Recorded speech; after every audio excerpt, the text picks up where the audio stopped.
Hello friend, this is Alpana Singh and welcome to learn with Alpana. तो चलिए friend, देखिए आज हम आप सभी लोगों के लिए फिर से UGC NET JRF and December 2024 and July 2025 के लिए मोस्ट इम्पॉर्टेंट क्लास लेकर के आए हैं, जो आप सभी लोगों के लिए BPSC 4.0 DGT PGT LT GIC अन्य सभी परीक्षाओं में उपयोगी रहने वाला है।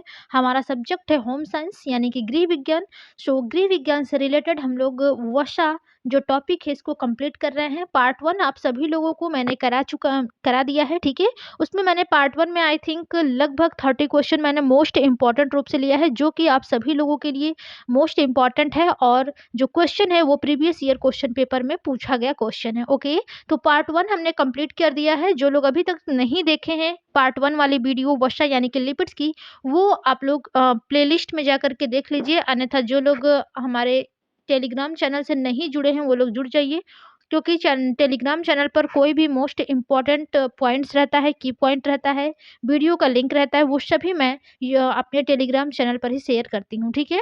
तो चलिए आज हम लोग पढ़ेंगे वसा यानी कि लिपिड पार्ट 2, जो कि मोस्ट इम्पॉर्टेंट क्वेश्चंस रहने वाला है, ठीक है। और आज हमारा डे रहेगा 11, यानी कि आज हम लोग 11वें दिन अपना क्लासेस कंप्लीट कर रहे हैं। तो चलिए आज के सेशन को हम लोग शुरुआत करें। इसके पहले आप सभी लोग जो लोग चैनल को लाइक एंड सब्सक्राइब नहीं किए हैं वे लोग कर लीजिए। चैनल है आपका लर्न विथ अल्पना, एंड अपने सभी दोस्तों को अपने व्हाट्सएप, फेसबुक, इंस्टा और टेलीग्राम के जरिए शेयर करिए, ताकि सभी लोगों को हेल्प मिल सके।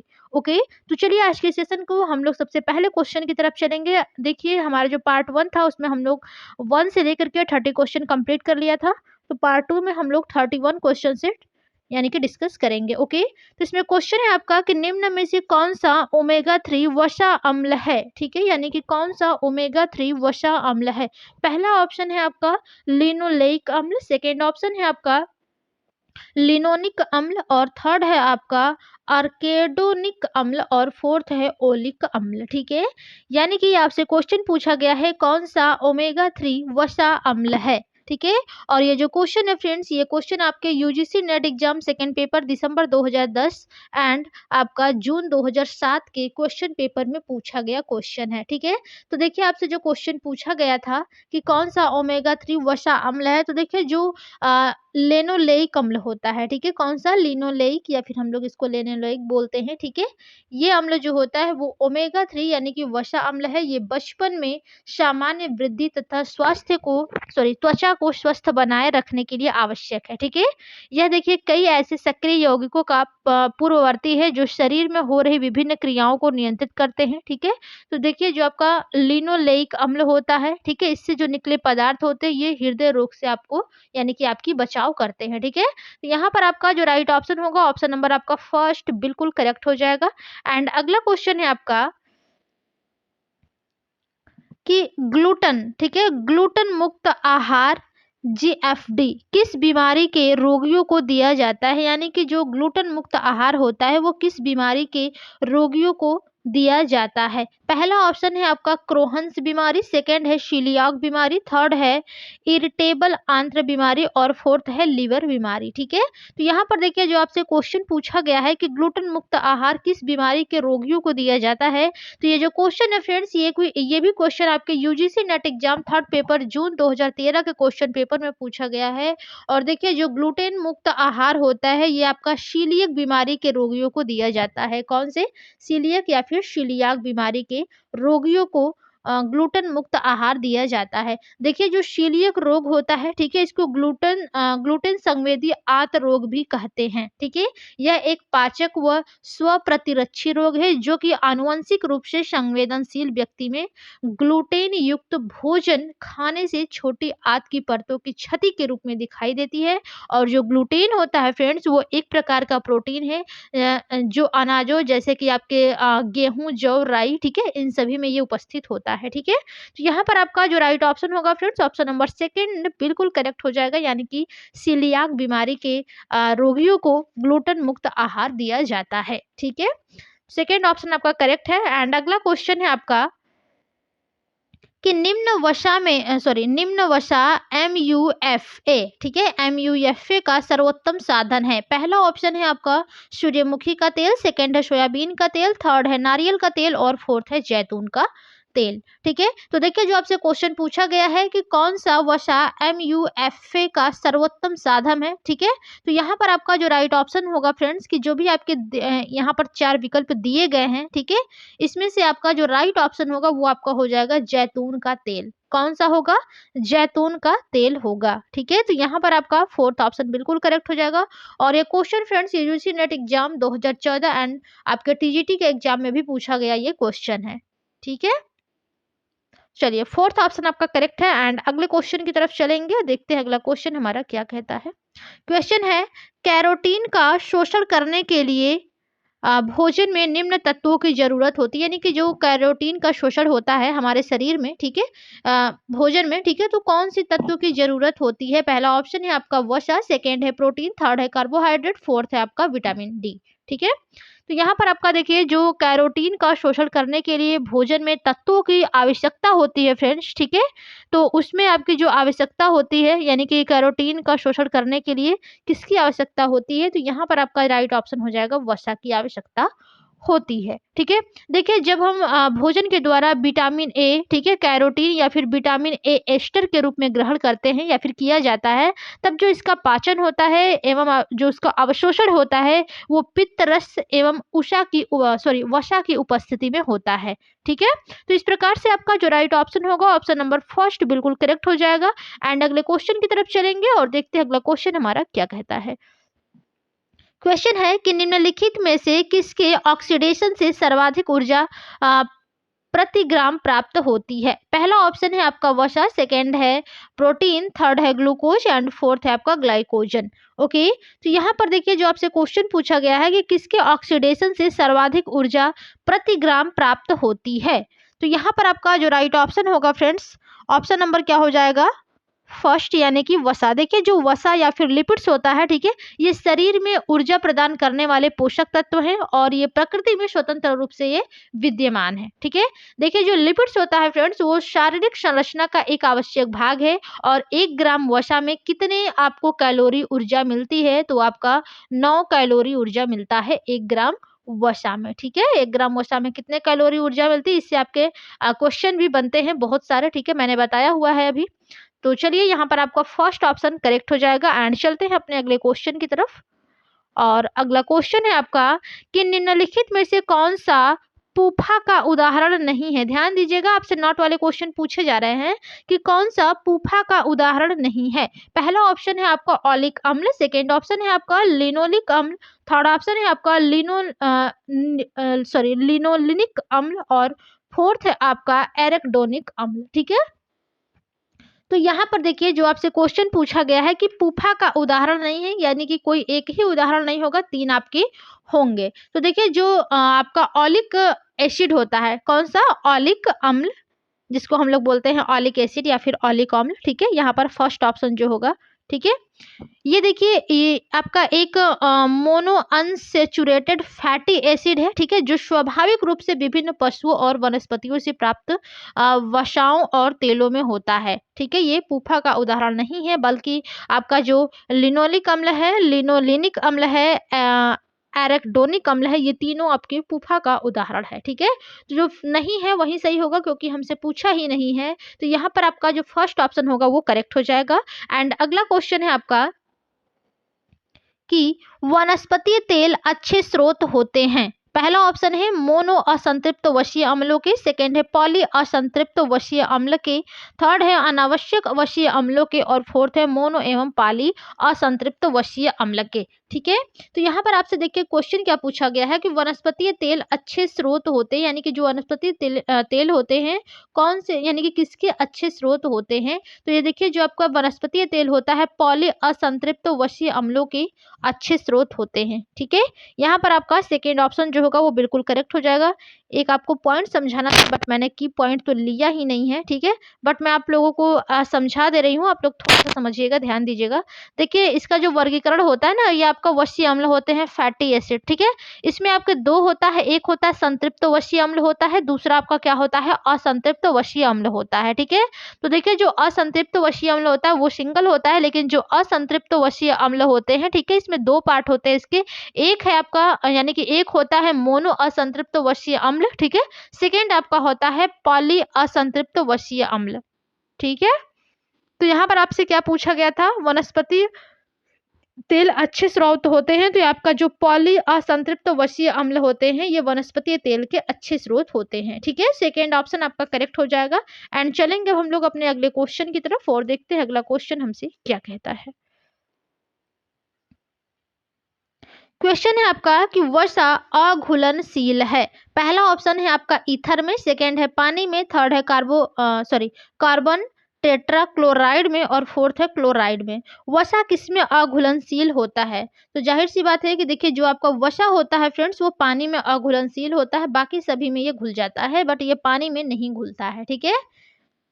क्योंकि देखिए जो वसा होता है इसमें हाइड्रोजन बंध अनुपस्थित होता है, ठीक है। और आपका जो वसा होता है उसका जो अंतिम सिरा होता है वो हाइड्रोफोबिक होता है, जिसके कारण वसा के अणु जो है वो जल के अणु से भली भांति इंटरेक्ट नहीं हो पाते हैं, ठीक है।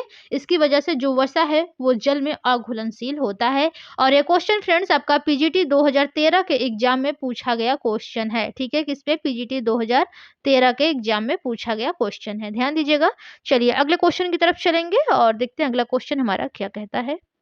क्वेश्चन है आपका कि वसा के इस्तेमाल के विषय में आजकल क्या धारणा है? आजकल क्या धारणा, यानी कि वसा के इस्तेमाल के विषय में आजकल क्या धारणाएं चल रही हैं? पहला ऑप्शन है संतृप्त वसा का उपयोग करना चाहिए, सेकंड है वसा का उपयोग नहीं करना चाहिए, थर्ड है आपका कि वसा का उपयोग असंतृप्त वसा के रूप में करना चाहिए और फोर्थ है हाई कोलेस्ट्रॉल वाला भोजन ग्रहण करना चाहिए, ठीक है। तब यहाँ पर देखिए जो आपसे क्वेश्चन पूछा गया है कि वसा के इस्तेमाल के विषय में आजकल क्या धारणाएं चल रही हैं, ठीक है। और ये जो क्वेश्चन है फ्रेंड्स ये आपका पीजीटी 2005 के क्वेश्चन में पूछा गया था, ठीक है, एग्जाम में।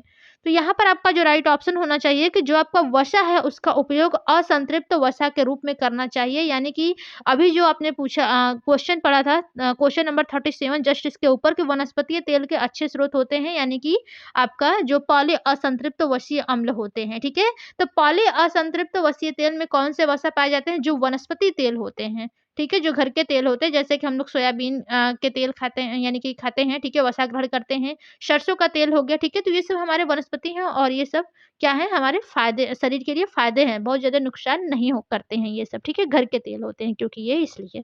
तो यहाँ पर हमको किस प्रकार, यानी कि क्या धारणा चल रही है, तो वसा का उपयोग असंतृप्त वसा के रूप में करना चाहिए। तो यहाँ पर आपका जो राइट ऑप्शन होगा ऑप्शन नंबर थर्ड बिल्कुल करेक्ट हो जाएगा। एंड अगले क्वेश्चन की तरफ चलेंगे और देखते हैं अगला क्वेश्चन हमारा क्या कहता है। क्वेश्चन है आपका कि निम्नलिखित में से कोलेस्ट्रॉल का सर्वाधिक घनिष्ठ संबंध किससे है? यानी कि जो कोलेस्ट्रॉल है इसका सबसे ज्यादा घनिष्ठ संबंध किससे है? पहला ऑप्शन है दूध, सेकेंड ऑप्शन है आपका फल, थर्ड है प्रोटीन और फोर्थ है वसा। तो देखिए जो कोलेस्ट्रॉल का सर्वाधिक घनिष्ठ संबंध होता है वो आपका फैट से होता है, यानी कि वसा से होता है। तो यहाँ पर आपका राइट ऑप्शन फोर्थ होगा और ये भी क्वेश्चन आपका पीजीटी 2005 के एग्जाम में पूछा गया है। देखिए क्वेश्चन यही सबसे रिपीट होते हैं, ठीक है। प्रीवियस ईयर क्वेश्चन पेपर जो सॉल्व करना होता है वो सबसे मोस्ट इंपॉर्टेंट होता है, ठीक है। और देखिए जो आपकी क्लासेस हम चला रहे हैं, ठीक है, एक थीम है हमारी कि हम आप सभी लोगों को जो यूथ कंपटीशन में जितने भी क्वेश्चन पेपर आपके एग्जाम में पूछे गए हैं, ठीक है, वो मैं सारे क्वेश्चन आप लोगों को कंप्लीट कराऊं, ठीक है। बस मेरा यही उद्देश्य है। तो इसलिए आप सभी लोग चैनल पर हमारे कंटिन्यू बने रहिए, ठीक है, लाइक शेयर सब्सक्राइब भी करते रहिए, ठीक है, अपने दोस्तों में, और कंटिन्यू क्लास को जारी रखिए ताकि आप सभी लोगों को हेल्प मिल सके। ओके, चलिए अगले क्वेश्चन की तरफ चलेंगे और देखते हैं अगला क्वेश्चन हमारा क्या कहता है।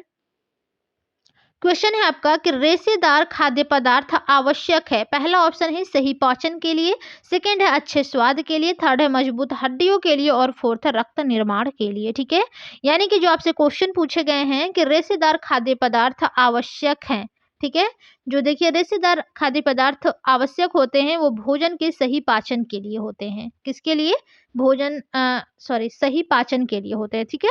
तो यहाँ पर आपका जो फर्स्ट ऑप्शन होगा वो करेक्ट हो जाएगा कि जो रेशेदार खाद्य पदार्थ है वो सही पाचन के लिए आवश्यक होते हैं, ठीक है, फर्स्ट ऑप्शन करेक्ट है। एंड अगला क्वेश्चन है आपका कि लाइपेज क्रिया करता है। क्वेश्चन है लाइपेज क्रिया करता है, फर्स्ट है प्रोटीन पर, सेकंड है शर्करा पर, थर्ड है खनिज लवणों पर और फोर्थ है वसा पर। तो अब आपको बताना है कि लाइपेज किस पर क्रिया करता है, ठीक है। तो यहाँ पर आपका जो राइट ऑप्शन होगा फ्रेंड्स वो आपका क्या हो जाएगा, वसा पर। देखिए जो आपका लाइपेज होता है, ठीक है, वो वसा पर क्रिया करता है और ये एक एंजाइम है, ठीक है, जो वसा के पाचन में क्या करता है, हेल्प करता है, यानी कि सहायता करता है, ठीक है। तो यहाँ पर आपका फोर्थ ऑप्शन करेक्ट होगा। एंड अगले क्वेश्चन की तरफ चलते हैं और देखते हैं अगला क्वेश्चन हमारा क्या है। क्वेश्चन है, वसा या तेल को अधिक देर तक गर्म करने से एक हानिकारक पदार्थ बनता है। यानी कि वसा या फिर तेल जो है, ठीक है, अगर उसको आप अधिक देर तक गर्म करते हैं तो उससे एक हानिकारक पदार्थ बनता है। वो क्या बनता है? कोलेस्ट्रॉल बन जाता है, एक्रोलिन बनता है, या फिर एक्रोलिक सॉरी लिनोनिक अम्ल बनता है, या फिर इनमें से कोई नहीं। तो देखिए यदि आप जब भी अब वसा या फिर तेल को अधिक देर तक गर्म करते हैं तो वो एक हानिकारक पदार्थ बन जाता है, जिसको हम लोग एक्रोलीन कहते हैं। क्या कहते हैं? एक्रोलीन कहते हैं, ठीक है।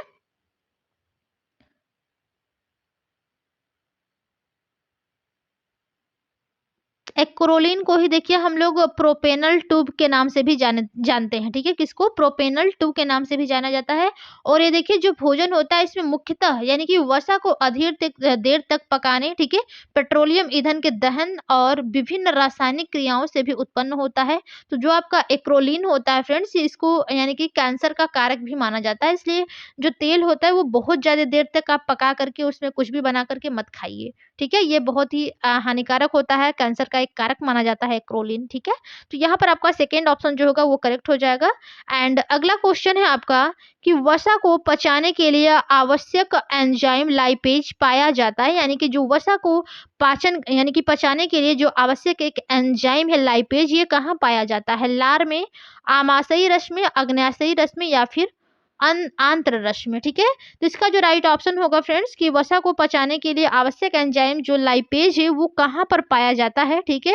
तो वो आपका कहाँ पर पाया जाएगा? तो वो आपका अग्न्याशय से अग्न्याशयी या फिर क्लोम रस स्रावित होता है, ठीक है। जो अग्न्याशयी रस होता है फ्रेंड्स वो आपका स्वच्छ क्षारीय द्रव होता है, जिसमें अग्न्याशयिक लाइपेज उपस्थित होता है, ठीक है, जो कि वसा के पाचन में मदद करता है। तो यहाँ पर आपका राइट ऑप्शन क्या हो जाएगा? ऑप्शन नंबर थर्ड, अग्न्याशयी रस, ठीक है। यहीं पर जो एंजाइम होता है आवश्यक लाइपेज वसा को पचाने के लिए वो कहाँ पाया जाता है? तो आपके अग्न्याशयी रस में पाया जाता है, ओके। थर्ड ऑप्शन आपका करेक्ट होगा। एंड अगले क्वेश्चन की तरफ चलते हैं और देखेंगे अगला क्वेश्चन हमारा क्या कहता है। क्वेश्चन है कि जन्म के समय बच्चे के मस्तिष्क का भार होता है। मोस्ट इंपॉर्टेंट क्वेश्चन, जन्म के समय बच्चे का मस्तिष्क का भार कितना होता है? पहला ऑप्शन है आपका 100 ग्राम, सेकेंड है 350 ग्राम यानी कि 350 ग्राम, थर्ड है 800 ग्राम और फोर्थ है आपका 500 ग्राम। तो देखिए जो जन्म के समय बच्चे के मस्तिष्क का भार होता है वो आपका 350 ग्राम होता है, ठीक है। देखिए जो नवजात शिशु का सिर होता है फ्रेंड्स, उसके संपूर्ण शरीर के 1/4 जो भाग होता है, ठीक है, उसका होता है। और जो आपका नवजात शिशु होता है वो यानी कि कंधे पतले, जो उसका गर्दन होता है वो शंकरी, पेट कुछ लंबा, ठीक है, नाक चपटी और जो जबड़े होते हैं वो अविकसित होते हैं, ठीक है। तो यहाँ पर आपसे मोस्ट इंपॉर्टेंट क्वेश्चन पूछा गया था कि जन्म के समय बच्चे का मस्तिष्क का भार कितना होता है? तो आपका 350 ग्राम होता है, ओके। सेकेंड ऑप्शन आपका करेक्ट हो जाएगा। एंड अगले क्वेश्चन की तरफ चलेंगे और देखेंगे अगला क्वेश्चन हमारा क्या कहता है। क्वेश्चन है आपका कि वसा में घुलित विटामिन है। अब आपको बताना है कि वसा में घुलनशील विटामिन कौन कौन से हैं। पहला ऑप्शन है आपका विटामिन ई, सेकंड है विटामिन ए, थर्ड है आपका विटामिन बी एंड फोर्थ है आपका ए तथा बी दोनों, ठीक है। तो अब आपको बताना है कि वसा में घुलनशील विटामिन कौन से है। तो सबसे पहले देखिए जो हमारे विटामिन है, ठीक है, उसको दो वर्गों में बांटा गया है। एक तो आपका जल में घुलनशील विटामिन होते हैं, दूसरा आपका वसा में घुलनशील विटामिन होते हैं। तो सबसे पहले देखिए जो जल में घुलनशील विटामिन होते हैं वो आपका विटामिन बी होता है और सी होता है। कौन सा? विटामिन बी होता है एंड विटामिन सी आपके जल में घुलनशील विटामिन होते हैं, ठीक है। सेकेंड आपका आता है वसा में घुलनशील विटामिन, जो कि आपसे क्वेश्चन में भी पूछा है। तो देखिए जो वसा में घुलनशील विटामिन होता है वो आपका ए होता है, ठीक है, विटामिन ए होता है, विटामिन डी होता है एंड विटामिन ई होता है और लास्ट विटामिन के होता है, ठीक है। अब आप देखिए कि आपके किस ऑप्शन में दिया है। तो राइट ऑप्शन आपका सेकंड होगा विटामिन ए। ध्यान दीजिएगा ये आपका देखिए जो vitamin B and vitamin C होता है ये आपका जल में घुलनशील विटामिन होता है एंड आपका विटामिन ए डी ई के, ठीक है, ये चारों आपके वसा में घुलनशील विटामिन होते हैं, ठीक है। तो यहाँ पर आपका जो राइट ऑप्शन होगा फ्रेंड्स, ऑप्शन नंबर आपका सेकंड करेक्ट हो जाएगा, वसा में घुलनशील विटामिन ए है, ठीक है। चलिए अगले क्वेश्चन की तरफ चलेंगे और देखते हैं अगला क्वेश्चन हमारा क्या कहता है। क्वेश्चन है आपका कि एक मोटे व्यक्ति को खाने में कम प्रयोग करना चाहिए। यदि कोई व्यक्ति मोटा है, ठीक है, तो उसको खाने में क्या चीज कम प्रयोग करना चाहिए? पहला ऑप्शन है आपका वसा, सेकंड है कार्बोहाइड्रेट्स, थर्ड है आपका प्रोटीन एंड फोर्थ है आपका विटामिन। ठीक है, तो यदि कोई व्यक्ति मोटा है, ठीक है, उसको खाने में क्या चीज है जो उसको कम प्रयोग करना चाहिए? तो वो आपका फैट है, यानी कि वसा, क्योंकि वो फैटी तो ऑलरेडी पहले से ही है। ठीक है, और यदि ज़्यादा वो फैट यानी कि वसा का यूज़ करता है, तो वो उसके शरीर के लिए काफ़ी हानिकारक होगा, ठीक है? कई अत्यंत रोग ऐसे होते हैं जो पकड़ लेंगे, तो जो एक मोटा व्यक्ति होता है, उसको खाने में वसा का कम प्रयोग करना चाहिए, ठीक है? देखिए, अत्यधिक वसा जो संचित होता है, ठीक है, आपके शरीर में, उससे मोटापा हो जाता है। जो आपका त्वचा और आपका जो आहार नाल होते हैं, ठीक है, इसके ऊपर वसीय ऊतक के संचित होने से पेट निकल जाता है और जो शरीर का आपका भार होता है, यानी कि वज़न होता है, वो बढ़ने लगता है। अत्यधिक वसा लेने से, ठीक है? तो यहाँ पर आपका फर्स्ट ऑप्शन करेक्ट होगा एंड चलते हैं अपने अगले क्वेश्चन की तरफ और देखते हैं अगला क्वेश्चन हमारा क्या कहता है। क्वेश्चन है आपका कि सर्वाधिक ऊर्जा की कैलोरी उत्पन्न होती है। पहला ऑप्शन है यानी कि सर्वाधिक ऊर्जा की जो कैलोरी है वो किससे उत्पन्न होती है? शुद्ध घी से, रिफाइंड से, मूंगफली के तेल से या फिर सरसों के तेल से। तो देखिए, जब आप बात करते हैं कि सर्वाधिक ऊर्जा की कैलोरी किससे उत्पन्न होती है, तो यहाँ पर जो राइट ऑप्शन होगा फ्रेंड्स, वो आपका शुद्ध देसी घी होगा। देखिए, जो शुद्ध घी होता है, इससे सर्वाधिक ऊर्जा की जो कैलोरी होती है वो उत्पन्न होती है, ठीक है? देखिए, जो आपका दूध होता है उसमें विद्यमान वसा को जब पूर्ण रूप से शुद्ध अवस्था में अलग कर लिया जाता है, तो उसे हम लोग क्या कहते हैं? घी बोलते हैं, ठीक है? तो जो आपका घी होता है, मक्खन या फिर जो आपका क्रीम होता है, ठीक है? इससे तैयार होता है, जो घी होता है मक्खन या फिर क्रीम से तैयार होता है और घी में आपके विटामिन ए और डी पाए जाते हैं और शुद्ध वसा ही घी कहलाता है, ठीक है? जो शुद्ध वसा होता है उसी को हम लोग घी बोलते हैं। तो यहाँ पर आपका जो राइट ऑप्शन होगा ऑप्शन नंबर फर्स्ट बिल्कुल करेक्ट हो जाएगा एंड अगले क्वेश्चन की तरफ चलेंगे और देखते हैं अगला क्वेश्चन क्या कहता है। क्वेश्चन है कि वसा के पाचन क्रिया करने वाले एंजाइम को कहते हैं, यानी कि जो वसा का पाचन क्रिया करने वाला जो एंजाइम है उसको क्या बोलते हैं? पहला ऑप्शन है आपका अमियालोटिक एंजाइम, सेकंड है आपका ठीक है, प्रोटियोलॉटिक एंजाइम, थर्ड है आपका लाइपोलिटिक एंजाइम एंड फोर्थ है आपका अमाइलेज, ठीक है? तो यहाँ पर देखिए, जो वसा के पाचन क्रिया करने वाले एंजाइम है, इसको क्या कहा जाता है? तो इसको लाइपोलिटिक एंजाइम कहते हैं। क्या बोलते हैं? लाइपोलिटिक एंजाइम, ठीक है? यहाँ पर आपका जो थर्ड ऑप्शन होगा वो बिल्कुल करेक्ट हो जाएगा एंड चलते हैं हम लोग अपने अगले क्वेश्चन की तरफ और देखेंगे अगला क्वेश्चन हमारा क्या कहता है। और ये सारे क्वेश्चन फ्रेंड्स आपके टीजीटी और पीजीटी के एग्जाम में पूछे गए क्वेश्चन है, ठीक है? क्वेश्चन है आपका पित्त आवश्यक होते हैं। फर्स्ट ऑप्शन है आपका प्रोटीन पाचन के लिए, सेकंड है कार्बोहाइड्रेट पाचन के लिए, थर्ड है आपका वसा पाचन के लिए एंड फोर्थ है आपका उपर्युक्त में से सभी, ठीक है? अब आपको बताना है कि पित्त आवश्यक होते हैं किसके लिए। तो देखिए, जो पित्त होता है फ्रेंड्स वो वसा के पाचन के लिए पित्त आवश्यक होते हैं, ठीक है? जो पित्त होता है फ्रेंड्स वो हल्का क्षारीय होता है। पित्त लवण भोजन की वसा का इमल्सीकरण करते हैं, ठीक है? इससे वसा जो होते हैं वो छोटे-छोटे बिंदुओं में टूट जाते हैं, ठीक है? और आपका जो देखिए एक यकृत होता है, ठीक है? जो यकृत होता है वो पित्त रस का स्राव करता है तथा पित्ताशय इसका संग्रहण करता है। तो यहाँ पर जो राइट ऑप्शन होगा ऑप्शन नंबर थर्ड होगा, वसा के पाचन के लिए पित्त की आवश्यकता होती है या फिर आवश्यक होते हैं, ठीक है? सो थर्ड ऑप्शन आपका करेक्ट हो जाएगा एंड अगला क्वेश्चन है आपका। क्वेश्चन है आपका कि कार्न या फिर मक्का, ठीक है? कॉर्न या मक्का जरमाइल में अच्छी सुगंध होती है एवं यह अच्छा साधन है। पहला ऑप्शन है आपका एस्कार्बिक अम्ल है, सेकंड है आपका एस्पार्टिक अम्ल है, थर्ड है लिनोलिनिक अम्ल है एंड फोर्थ है आपका लैक्टिक अम्ल है।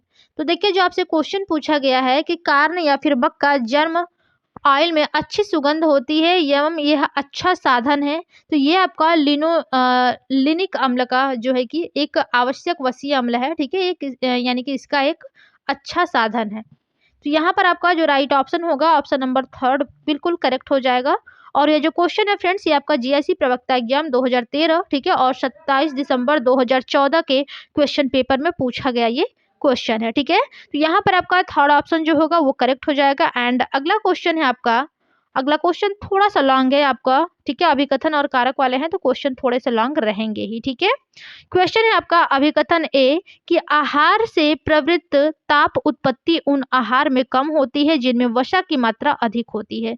यानी कि देखिए जो आपसे क्वेश्चन पूछा गया है कि आहार से प्रवृत्ति ताप उत्पत्ति उन आहार में कम होती है जिनमें वसा की मात्रा अधिक होती है, तो ये आपका तो बिल्कुल ही गलत है, ठीक है। आहार से प्रवृत्त जो ताप उत्पत्ति होती है, ठीक है, उन आहार में कम होती है जिनमें वसा की मात्रा अधिक होती है, ऐसा बिल्कुल नहीं है, तो ये आपका तो गलत हो जाएगा ऑप्शन नंबर ए, ठीक है। सेकेंड है कारण कि कार्बोज की अपेक्षा वसा के पाचन अवशोषण और उपापचय में अधिक ऊर्जा प्रयोग होती है, जो कि बिल्कुल सही बात है, ठीक है। देखिए जब भी आप वसा का पाचन होता है कार्बोज की अपेक्षा, तो वहां पर उसका जो अवशोषण होता है, उपापचय होता है, इसमें अधिक ऊर्जा प्रयोग होती है। तो यहाँ पर आपका देखिए ए कथन तो गलत हो जाएगा, ठीक है, लेकिन आपका जो बी है वो सही होगा। तो देखिए आपका किस ऑप्शन में है, ऑप्शन नंबर सेकंड में है, ए गलत है और जो बी है वो सही है, ठीक है। सेकंड ऑप्शन आपका करेक्ट हो जाएगा। एंड चलते हैं अपने अगले क्वेश्चन की तरफ और देखेंगे अगला क्वेश्चन हमारा क्या कहता है। क्वेश्चन है कि निम्नलिखित में से किस खाद्य पदार्थ ओमेगा 3 में फैटी एसिड सबसे ज़्यादा मात्रा में पाया जाता है। फर्स्ट ऑप्शन है आपका नारियल, सेकंड है अलसी के बीज, थर्ड है जैतून और फोर्थ है मूंगफली, ठीक है। तो यहाँ पर आपसे क्वेश्चन पूछा गया है कि किन खाद्य यानी कि किस खाद्य पदार्थ में ओमेगा 3 में फैटी एसिड सबसे ज़्यादा मात्रा में पाया जाता है। तो यहाँ पर आपका देखिए जो राइट ऑप्शन होगा ऑप्शन नंबर आपका सेकेंड हो जाएगा कि जो अलसी का देखिए बीज होता है वो ओमेगा 3 फैटी एसिड सबसे ज़्यादा मात्रा में पाया जाता है, ठीक है। तो यहाँ पर आपका जो राइट ऑप्शन हो जाएगा ऑप्शन नंबर सेकंड होगा अलसी के बीज। एंड चलते हैं अपने अगले क्वेश्चन की तरफ और देखते हैं अगला क्वेश्चन हमारा क्या कहता है। क्वेश्चन है आपका कि निम्नलिखित में से कौन से खाद्य पदार्थ ओमेगा 3 वसा अम्ल से भरपूर है, ठीक है। यानी कि कौन सा जो खाद्य पदार्थ है वो ओमेगा 3 वसा अम्ल से भरपूर है।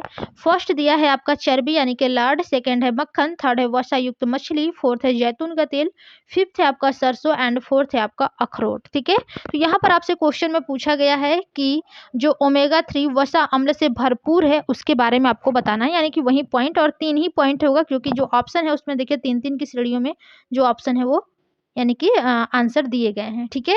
तो यहाँ पर तो देखिए जो आपका सबसे ज़्यादा यानी कि ओमेगा 3 वसा अम्ल से भरपूर है, इसमें आपका चर्बी यानी कि यहाँ पर 1 मिनट इसको हम लोग हटा देते हैं, ठीक है। चर्बी यानी कि लार्ड तो ये होगा नहीं, ठीक है। और यहाँ पर देखिए आपका मक्खन भी नहीं होगा, ठीक है, मक्खन भी नहीं होगा। और यहाँ पर जो वसा युक्त मछली है ये आपका करेक्ट हो जाएगा, ठीक है। और चौथा दिया है जैतून का तेल, ये भी नहीं होगा। पांचवा है आपका सरसों एंड छठवां है अखरोट, ठीक है। तो यहाँ पर आपका जो राइट ऑप्शन होगा थर्ड, फिफ्थ एंड सिक्स, ठीक है। तो यहाँ पर आपका जो राइट ऑप्शन होगा ऑप्शन नंबर सेकंड होगा, जो ओमेगा 3 वसा अम्ल से भरपूर है वो आपका वसा युक्त मछली, ठीक है, सरसों और अखरोट है, ठीक है। ये सभी आपके ओमेगा 3 वसा अम्ल से भरपूर है। तो यहाँ पर आपका जो सेकेंड ऑप्शन होगा वो बिल्कुल करेक्ट हो जाएगा। एंड अगला क्वेश्चन है हमारा कि आईसीएमआर द्वारा एक वयस्क भारतीय महिला यानी कि मध्य कार्यकर्ता के लिए भोजन में प्रत्यक्ष वसा की मात्रा निर्धारित है। यानी कि आईसीएमआर के द्वारा एक वयस्क भारतीय महिला है जो कि मध्य कार्यकर्ता है, ठीक है, इसके लिए भोजन में प्रत्यक्ष वसा की मात्रा जो है वो निर्धारित है कितनी। पहला ऑप्शन है आपका 25 ग्राम प्रतिदिन, सेकेंड है 20 ग्राम प्रतिदिन, थर्ड है 30 ग्राम प्रतिदिन एंड फोर्थ है 40 ग्राम प्रतिदिन। तो यहाँ पर आपका जो राइट ऑप्शन होगा फ्रेंड्स ऑप्शन नंबर आपका जो फर्स्ट होगा कि आईसीएमआर द्वारा एक वयस्क भारतीय महिला यानी कि मध्य कार्यकर्ता के लिए भोजन में प्रत्यक्ष वसा की जो मात्रा निर्धारित की गई है वो आपका 25 ग्राम प्रतिदिन किया गया है, ठीक है। तो यहाँ पर आपका जो राइट ऑप्शन होगा ऑप्शन नंबर फर्स्ट बिल्कुल करेक्ट हो जाएगा। एंड अगले क्वेश्चन की तरफ चलेंगे और देखेंगे अगला क्वेश्चन हमारा क्या कहता है। क्वेश्चन है आपका कि निम्नलिखित में से कौन से खाद्य पदार्थ ओमेगा 3 वसा अम्ल के अच्छे स्रोत हैं।